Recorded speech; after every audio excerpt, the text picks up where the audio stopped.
J'ai dit, n'ayez pas peur. Non, merci.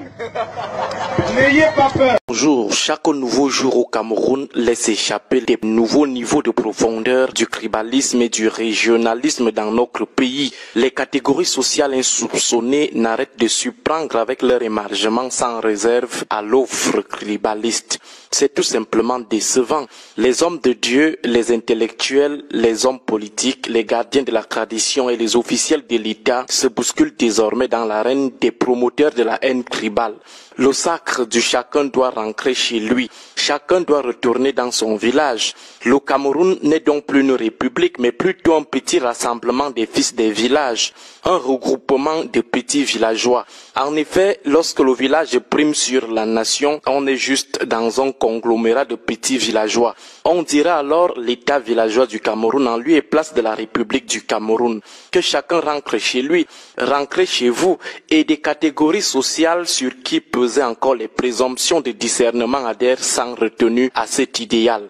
Certaines se positionnent comme le chancre de ce harcèlement de l'unité nationale. Oui, le vivre ensemble est de plus en plus harcelé. L'intégration nationale ne fait que subir au quotidien les assauts des chancres du tribalisme et du régionalisme décomplexé. Décomplexé parce qu'on n'a plus honte de promouvoir la stigmatisation des autres communautés, les ressortissants des autres communautés. Même sur la place publique, on en fait allègrement l'apologie. Mais le fait curieux, ce sont les tentatives de justification de ces discours et de ces actes nauséabonds par certains. Quelle que soit la roublardise sémantique et stylistique qu'on peut convoquer, rien ne peut donner un sens policé ou compréhensif à la fatwa du rentrer chez vous. Le fait que chaque communauté regorge des fondamentalistes ethno-fascistes ou ethno-hégémonistes justifie-t-il l'apologie décomplexée et impudique de la République de chacun doit rentrer chez lui? Doit-on devenir des agents publicitaires de la haine tribale parce qu'un extrémiste d'une communauté a insulté votre communauté?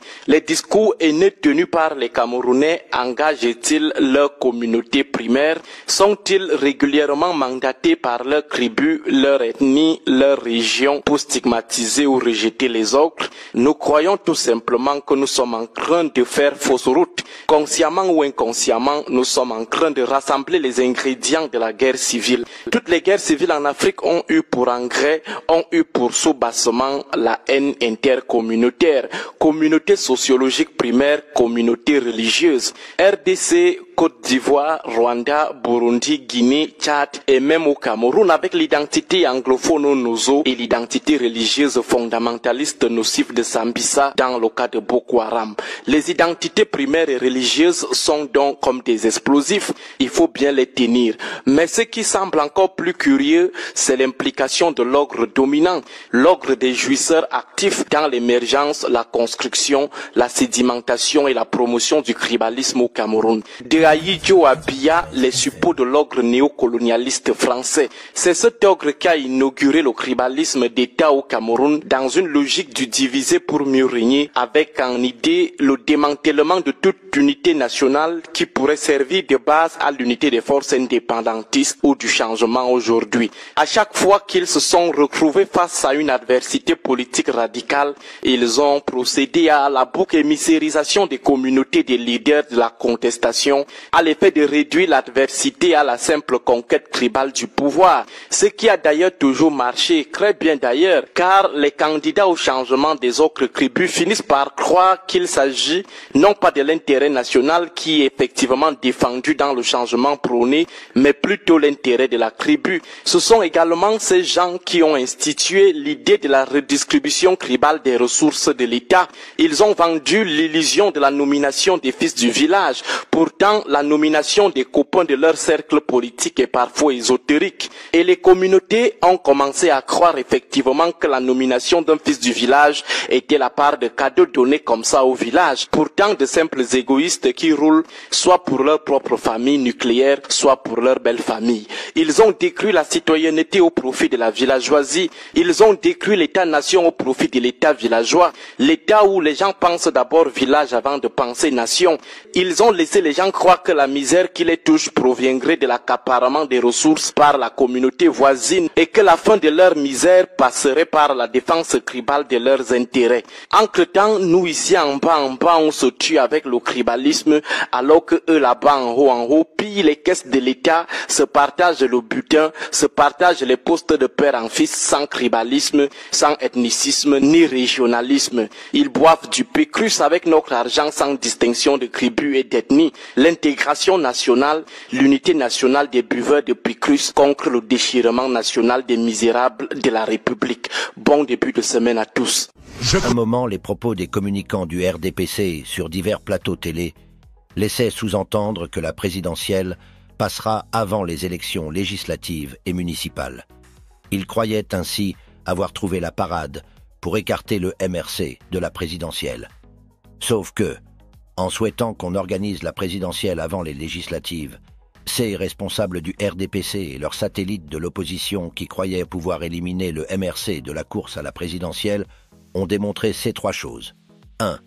Qu'ils n'ont qu'une lecture approximative de la Constitution du Cameroun, du Code électoral, bref, du droit en général.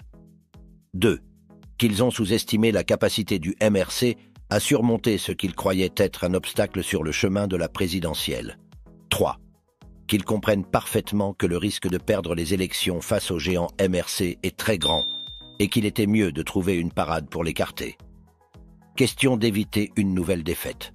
Malheureusement, ce qu'ils croyaient être une parade pour écarter le MRC s'est transformé en tapis rouge pour la participation inévitable du MRC à la prochaine présidentielle. Désormais, tout le monde sait que le MRC ira à la présidentielle, quel que soit le moment de son organisation. Et ce n'est pas le plus important, figurez-vous. Le plus important est qu'au sein même du RDPC, on comprend qu'il sera difficile, voire impossible, de battre le MRC dans les urnes. C'est pour cela qu'ils voulaient fuir la confrontation avec le MRC lors de la prochaine présidentielle. En clair, le RDPC voulait fuir le match contre un adversaire redoutable et redouté, le MRC. Nous ne sommes pas souvent d'accord avec le RDPC. Mais cette fois-ci, nous sommes d'accord avec les militants du RDPC pour dire qu'il sera difficile, voire impossible de battre le MRC dans les urnes. Tant le bilan des 41 ans du renouveau est chaotique dans un contexte où le peuple étranglé par le mal-être et la pauvreté soutient effectivement le MRC. Maintenant, que va-t-il se passer dans le camp du RDPC qui affrontera inéluctablement le MRC à la prochaine présidentielle? Il est probable que, voyant venir le spectre de la défaite, le travail au RDPC va consister à exacerber le tribalisme ou le discours de haine tribale à l'approche des élections et à huiler les mécanismes de la fraude. C'est ce qui se passera. De personnages de petite moralité seront envoyés dans des médias pour convertir tout débat d'idées en confrontation tribale. C'est ce que vous avez déjà vu et que vous verrez encore plus à l'approche des prochaines élections. Ce sont des signes du désespoir, de véritables chants du cygne pour un régime réduit à laisser prospérer le tribalisme dans l'espace médiatique camerounais, dans l'espoir de sortir la tête de l'eau de ses échecs. Mais cela ne changera pas la vérité des urnes, car les discours de haine n'empêchent ni les coupures d'électricité, ni les coupures d'eau dans les ménages qui continuent à souffrir au Cameroun. Les discours de haine ne sont en rien des solutions au phénomène OTS des enseignants clochardisés et malmenés qui continuent de souffrir.